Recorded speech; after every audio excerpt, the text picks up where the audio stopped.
तो जय हिंद भैया। जय हिंद लोगे जी। जय श्री राम। जय श्री राम। जय माता दी। जय माता दी। बोलो सावरिया सेठ सेठ की की जय। जय। तो भैया जी आज अपन सुबह की जो शुरुआत कर रहे हैं जी वो फतेह सागर से कर रहे हैं, बिल्कुल बिल्कुल। है ना। और आज अपन वैसे किस बारे में बात करना चाहेंगे? तो लोकेश जी आज मैं आपको बताना चाहूँगा 11 अक्टूबर है जी और हम मॉर्निंग में फतेह सागर पे आए हैं। जी तो कल के दिन हमारे देश में एक बहुत बड़ी सिचुएशन हुई थी जी जिसमें हमने हमारे देश के इस बहुत बड़े रतन को खो दिया। बिल्कुल। रतन नवल टाटा जी को। जी मॉर्निंग में जब मैं उठा जी और पहली न्यूज़ जो मैंने दिखी that was a shocking news because Tata ji मुझे ऐसा लगता है कि हर इंसान के इंस्पिरेशन रहे होंगे। बिल्कुल बिल्कुल बिल्कुल। वो एक ऐसे इंसान थे जो जिनके जीरो हिटर्स हैं इस दुनिया में। उन्होंने अपनी लाइफ किस तरीके से बनाई है, किस तरीके से जी है, वो माइंड ब्लोइंग है। मतलब कोई सोच नहीं सकता कि इतने बड़े इंसान, इतने अमीर इंसान इतना हम्बल और इतना पोलाइट कैसे हो सकता है। तो उनके जीवन से रिलेटेड जो 5 चीज़ें मैंने सीखी कल के दिन में। कल मैं बहुत सैड था और मेरा बचपन से एक इच्छा थी, जब से मैंने रतन टाटा जी के बारे में जाना है सुना है तब से एक इच्छा थी कि मैं उनसे लाइवली कभी मिल पाऊँ। लेकिन वो रेस मैं हार गया लेकिन दुनिया की रेस में वो जीत गए। बिल्कुल बिल्कुल। तो उनको सबसे पहले नमन है हमारा। ओम शांति। ओम शांति। और जो 5 चीजें हम सीखे हैं उनसे वो मैं आपको बताना चाहूँगा टाटा जी से। तो पहली जो चीज़ें जो मैं उनसे सीखा हूँ जी वो ये है कि लाइफ एक जर्नी है। करेक्ट। जो उतार और चढ़ाव से भरी हुई है। Ups and down. बिल्कुल भैया। हमको बस चलते रहना है। जी हमको बस चलते रहना है। इस जर्नी को जीने के लिए जी हमको इस उतार और चढ़ाव की आदत बनानी पड़ेगी। बिल्कुल बिल्कुल सही बात है। आज अगर धूप है तो कल छांव आएगी, परसों फिर से धूप आएगी। करेक्ट। तो जैसे जैसे चैलेंजेस आते हैं लाइफ के अंदर, जैसे जैसे हम आगे बढ़ते रहते हैं जी हमको उस सिचुएशन के बारे में पता चलता है। अगर हम उस सिचुएशन में आएंगे ही नहीं तो उसका रास्ता कैसे ढूंढेंगे। करेक्ट। तो उनकी लाइफ से मैंने एक चीज बहुत पहले देखी थी, उनकी लाइफ के बारे में सुना था मैंने ऐसा जी कि वो हर चीज को ऐसे देखते हैं कि ये अगर मेरे फेवर में नहीं जा रही तो मैं इसको अपने फेवर में कैसे लेके आऊँ, और अगर जो फेवर में जा रहा है तो उसको कैसे इम्प्रोवाइज करूँ। करेक्ट। ये जो पहली चीज़ है ये मैंने उनसे सीखी। क्या बात है। दूसरी चीज़ की बात करूँ तो अगर जीवन में अपन ने किसी से कोई वादा कर दिया, चाहे कुछ आ जाए, चाहे चीज़ें इधर से उधर हो जाए, वो वादा निभाना ही निभाना है। जैसे बेस्ट एग्जांपल मैं अगर देना चाहूँ तो उन्होंने एक फैमिली को देखा था जो बारिश में भीग रही थी, नॉर्मल सी फैमिली।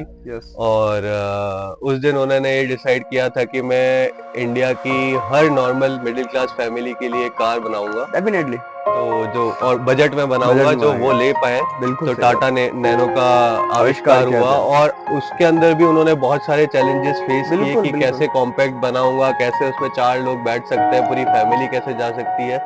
लेकिन उन्होंने ये जो वादा किया था कि वो Fulfill मिडिल किया। क्लास के लिए बिल्कुल। बजटेड कार होगी, Budgeted। उन्होंने उसको लॉन्च किया।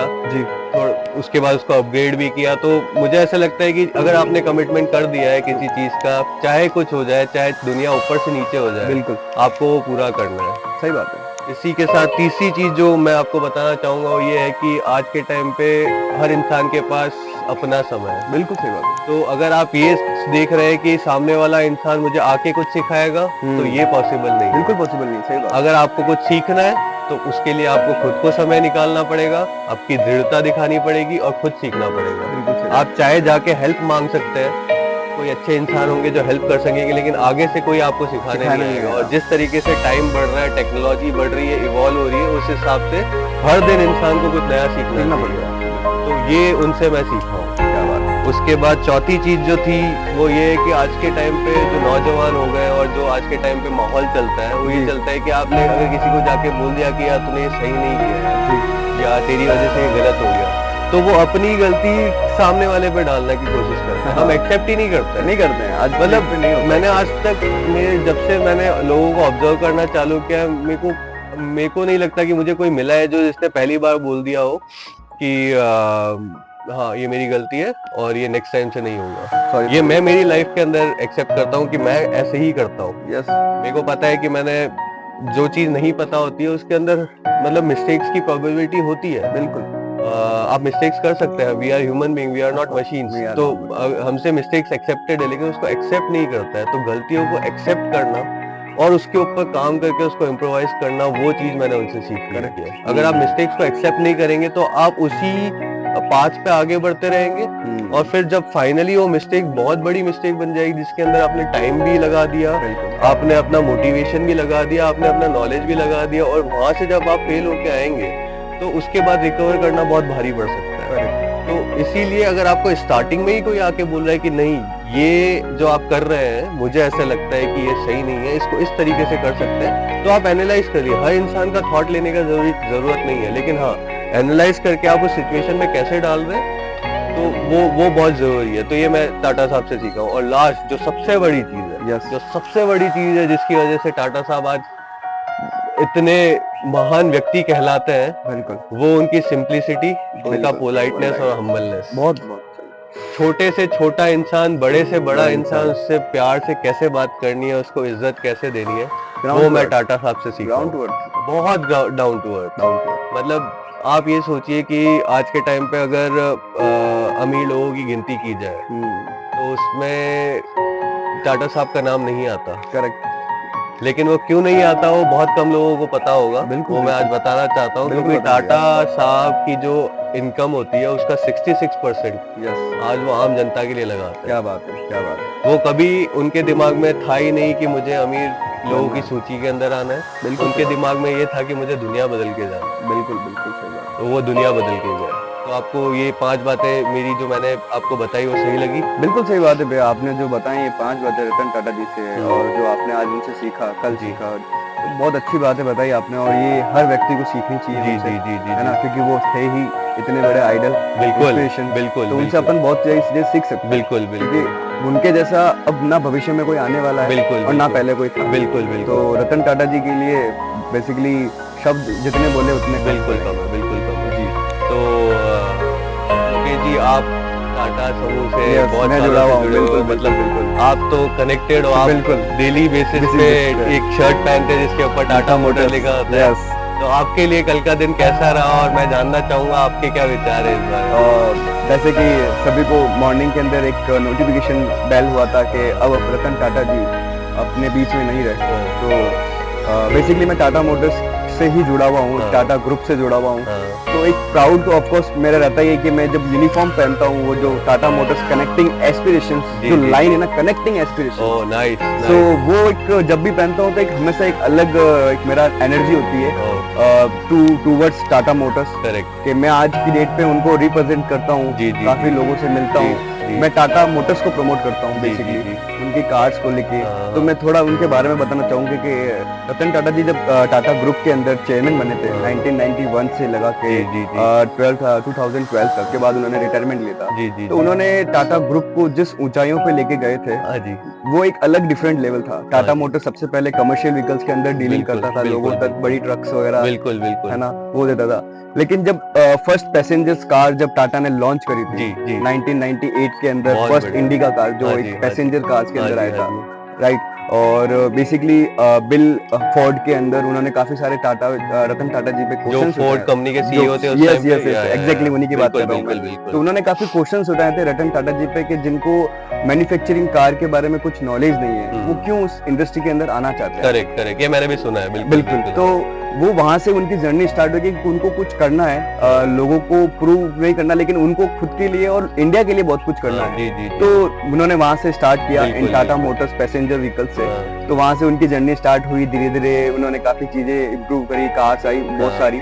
और फिर उनके बाद जब बैंकक्रप्ट हुआ था फोर्ड 9 साल बाद या 10 साल बाद बैंकक्रप्ट हुआ, तो वहीं रतन टाटा जी थे जिन्होंने उस कंपनी को दो बड़े एसेट लिए थे, जो लैंड रोवर और जैगुआर जिसे कहते हैं JLR। बिल्कुल राइट। तो वो लिए थे उन्होंने, और उन्होंने जब लिए थे तो काफी लोगों ने उनपे फिर क्वेश्चंस उठाए कि यार आपने क्यों वो डूबती हुई कंपनी ली जिसका कोई फ्यूचर नहीं है।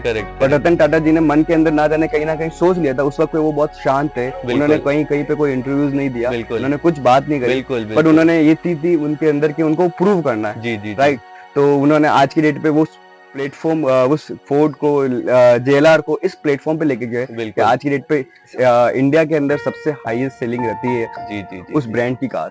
आज की डेट पे मैं टाटा मोटर्स के अंदर जुड़ा हुआ हूँ और मैं रोजमर्रा की जिंदगी के अंदर काफी लोगों से मिलता हूँ और टाटा को प्रमोट करता हूँ, जिसने अच्छे अच्छे प्रोडक्ट्स दिए इंडिया। बिल्कुल टाटा ने सबसे पहले ईवी इंडस्ट्रीज लेके आया, बिल्कुल जो बहुत बड़ा अचीवमेंट, बहुत बड़ा अचीवमेंट है। मुझे लगता है कि ईवी इंडस्ट्री में अगर कोई सबसे पहले रिवोल्यूशनलाइज कर रहा है, जो 4 साल बाद हम देखेंगे फ्यूचर के अंदर, वो टाटा इंडस्ट्रीज है और वो विजन था रतन टाटा जी। एग्जैक्टली जी। तो वहाँ पे टाटा ने उस चीजों को इतना इम्प्रोवाइज किया, इतनी सारी चीजें लोगों तक, और उनका हमेशा एक कॉन्सेप्ट रहता था कि वो हमेशा जो चीजों को प्रेजेंट करे ना, वो हमेशा लोगों के बजट और पॉकेट फ्रेंडली। बिल्कुल। तो आज जो कार्स भी आती है टाटा की, काफी सस्ती आती है, तो हर कोई एक मिडिल क्लास फैमिली, एक बजट फैमिली कार, मतलब देखो पहले क्या होता था कि लोगों के लिए कार एक बहुत बड़ा वो ड्रीम होता था, एक कार लेना या एक घर लेना, वैसा होता था।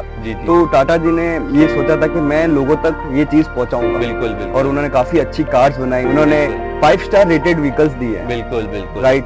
तो ये सब चीजें थी रतन टाटा जी की रिगार्डिंग, और मैंने जो उनसे सीखा है बेसिकली कि वो एक फाइटर थे। बिल्कुल। ही was a leader, he was a fighter, और उनसे इतना इंस्पायर हुआ हूँ मैं कि आज भी जब मैं कल सुना तो मैं थोड़ा इमोशनल हो गया। राइट। मैं ऑफिस जब गया तो मेरा किसी काम में मन नहीं लग रहा था, पूरा देश इमोशनल था।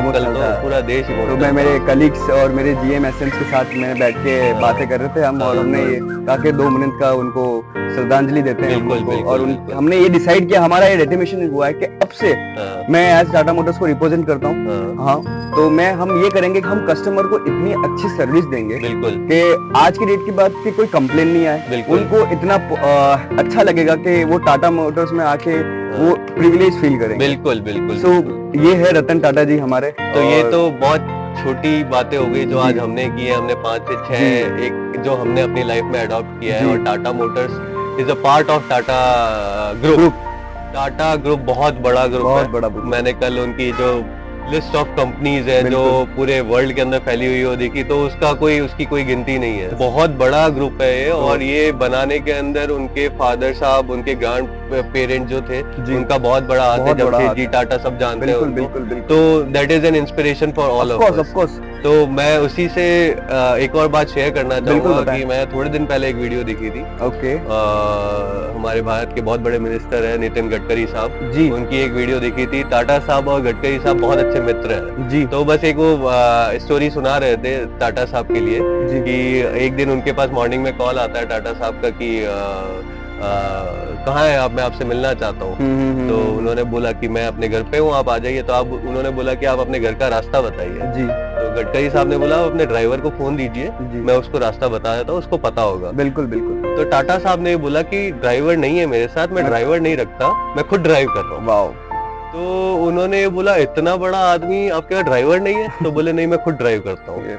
उसके बाद फिर वो आए, फिर उन्होंने अपनी इंडस्ट्री वगैरह उनको दिखाई जी। तो उनके हाथ में एक बैग था। बिल्कुल। तो गडकरी साहब ने अपने पीछे एक बंदा खड़ा हुआ था, उसको बोला कि ये बैग ले लो। तो बोला नहीं, ये बैग मैं ही उठाऊंगा, ये मेरा बैग है, ये बैग मैं ही उठाऊंगा।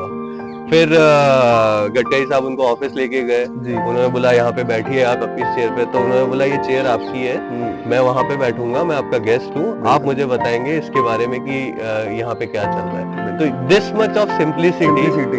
और उन्होंने फिर गडकरी साहब ने बोला कि इतना बड़ा आदमी जो ड्राइवर नहीं रखता, जो अपना काम खुद करना चाहता है, और आज के टाइम पे इंसान 10-20 करोड़ रुपए कमा लेता है और फिर गाना गाता है साला मैं तो साहब बन गया।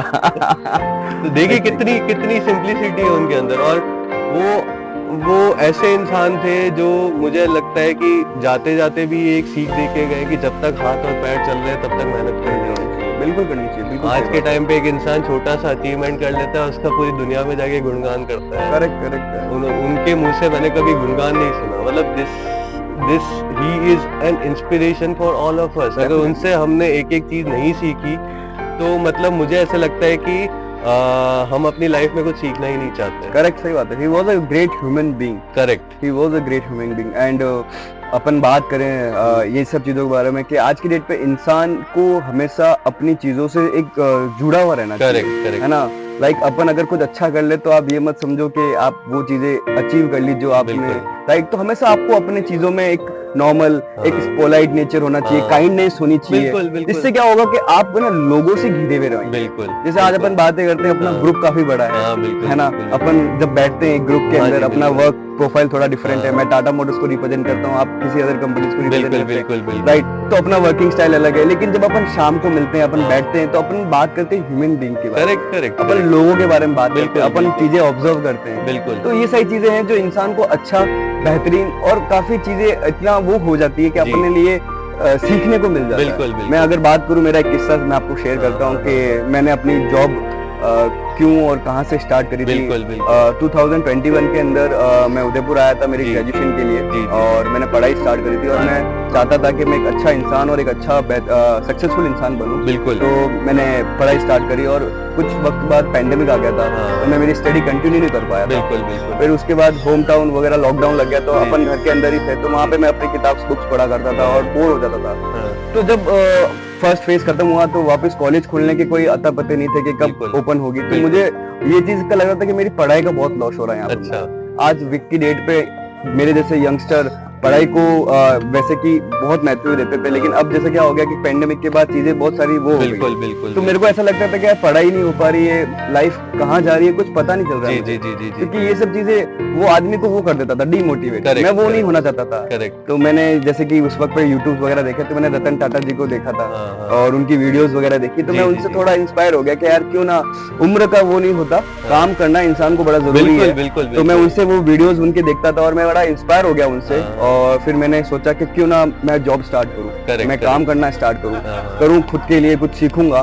फ्रेशर था उस वक्त पे, तो काफी जगह इंटरव्यूज दिए, ना जाने किन्हीं फील्ड पे गया, बट फीडबैक कहीं से मुझे मिला नहीं, मतलब रिवर्ट नहीं मिला, क्योंकि मैं फ्रेशर था, कोई एक्सपीरियंस नहीं था और पढ़ाई कर रहा था। तो मुझे कहीं पे जॉब नहीं मिली थी। तो फर्स्ट जो मुझे जॉब मिली वो महिंद्रा के अंदर मिली थी। अच्छा। राइट। मुझे इसी फील्ड में आना था, क्योंकि मैंने बताया उन्होंने कार मैन्युफैक्चरिंग, तो मेरे को फर्स्ट जो मिला वो महिंद्रा से मिला। मैंने वहाँ पे अच्छा काम किया। उसके बाद मेरा ड्रीम था कि मैं टाटा मोटर्स के अंदर ज्वाइन हूँ, और मैंने काफी सारे मेहनत करी और काफी सारे ट्राइज किए। फिर एक वक्त के बाद मुझे अपॉर्चुनिटी मिली कि मैं टाटा मोटर्स के लिए काम करूँ। बहुत बढ़िया। और 2022 के अंदर मैंने टाटा मोटर्स ज्वाइन किया। बहुत पैसेंजर कार। आपके लिए बहुत बड़ा अचीवमेंट होगा। वो मेरे लिए मुझे ऐसा लगता है कि वो दिन आपके लिए एक सुनहरा दिन होगा। एग्जैक्टली। और मतलब टाटा मोटर्स या कोई भी टाटा ऑर्गेनाइजेशन ज्वाइन करना आज के टाइम पे एक हिंदुस्तानी के लिए एस्पिरेशन है। तो सैल्यूट है आपको, बहुत अच्छी जर्नी थी आपकी। तो लोकेश जी, इसी के साथ टाटा साहब की याद में, क्या बात है, कुदरत को देखते हुए कुछ लाइन लिखी है मैंने, जो मैं बोलना चाहूंगा आपकी इजाजत से। बिल्कुल इजाजत है। ये कुदरत से ही तो हमने, क्या बात है, एक बात जानी है, कभी पानी बरसता है, क्या बात है, तो कभी धूप आनी है, जीवन खेल ही तो है, समय सबका आएगा। अगर नेक्स्ट लाइन अच्छी लगे बिल्कुल तो प्लीज तालियां बजा दीजिएगा। बिल्कुल। जीवन खेल ही तो है, समय सबका आएगा, तू बस ढाल दे खुद को, तो एक दिन जीत जाएगा। क्या बात है, जोरदार। तू बस ढाल दे खुद को, क्या बात है, तो एक दिन जीत जाएगा। बहुत बहुत धन्यवाद लोगेश जी, शानदार, बहुत अच्छा। फिर से टाटा साहब को एक बार हम नमन करते हैं, और ओम शांति नमन, और एक छोटा सा सैल्यूट आपकी जर्नी के लिए। Thank you so much. तो बोलो हर हर हर हर महादेव, जय माता दी, बोलो आज के आनंद की जय, जय श्री राधे।